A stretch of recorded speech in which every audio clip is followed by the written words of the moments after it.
The Colorado primary results are almost all in, and we know almost everyone who now will be on the November ballot. Quick recap for you.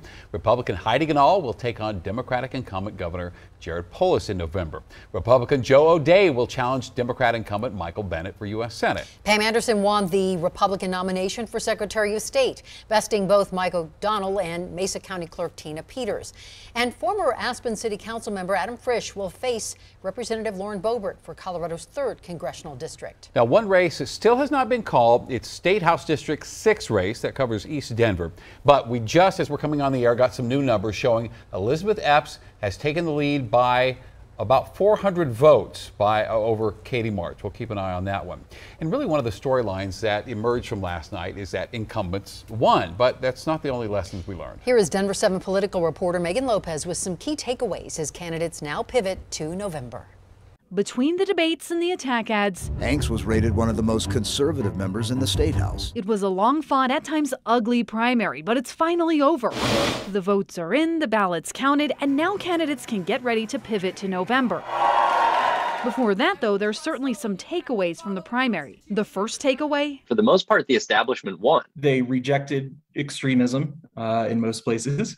And I think the candidates that won all kind of shared a common sense conservative message. I don't think, not moderate in terms of all Coloradans, just moderate in terms of these two people that were running. For the most part, the candidates that rejected the results of the 2020 election did not win, which both Republican and Democratic strategists say will make for a more competitive election come November. I think it's going to be to Colorado's benefit that we have a race of Michael Bennet versus O'Dea. From the top to the bottom of the primary ballot, we saw the most electable candidates win their primaries. But while the Republican picks were clear, on the Democratic side of things, I mean, honestly, we didn't get a great sense of it just because there were so few contests on the Democratic side. For a lot of people, like for me, my ballot had absolutely nothing on it that was a choice. The second big takeaway, unaffiliated voters returned many more Republican ballots than Democratic ones. But whether they'll stick with that party past the primary is still TBD. Now candidates need to pivot to the general election, which could mean a change in messaging. We can drop the conspiracy theories and we can focus on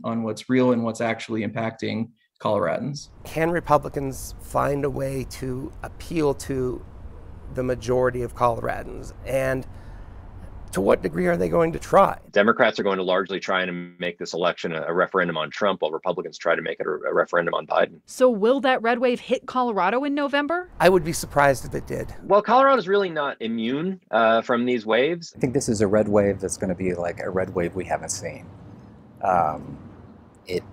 I think it's going to be bad. It's not going to be easy, not by any stretch. The Democrat incumbents are very well funded. But how far that red wave will go will really depend on what the candidates do over the next 5 months. Megan Lopez, Denver 7. And to see a full breakdown of last night's primary winners, visit thedenverchannel.com. And we also have an election recap running on our Denver 7 Plus app, which you can download for your streaming device.